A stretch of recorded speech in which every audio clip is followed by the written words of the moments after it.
নতুন জামা কিনে দাও। হা হা হা, দেখ ছিঁড়া জামা কাপড় পরে আছে। বাবা তুমি কেঁদো না, ঈদের জন্য তোমাকে আমি একটা নতুন জামা কিনে দিব। ছেলেকে জামা কিনে দিতে হবে, আমার কাছে তো টাকা নেই, কি যে করি। টাকার জন্য আমাকে অনেক কাজ করতে হবে। এই টাকা পেয়েছি, এই টাকা দিয়ে আমার ছেলের জন্য আমি জামা কিনবো। এই জামাটা পরলে আমার ছেলেকে অনেক সুন্দর লাগবে, তোমার জন্য ঈদের গিফট। মা এই যে দেখো আমি নতুন জামা পরেছি। ইয়ে বন্ধুরা, আমার মা ঈদের জন্য আমাকে জামা কিনে দিয়েছে। তোমাদের জামা কাপড় কে কিনে দিয়েছে তা কমেন্ট।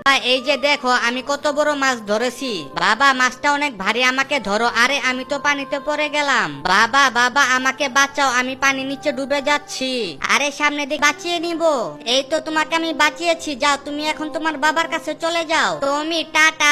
পরে আমি শিকার পেয়েছি, আছো আমাকে বাঁচাও। আরে মাছটা দেখি জলপুরিকে খেয়ে ফেলতাছে, যাই জলপুরিকে গিয়ে বাঁচাই। কি রে তোর কত বড় সাহস, তুই জলপুরিকে খাবে? শেষই করে ফেলবো।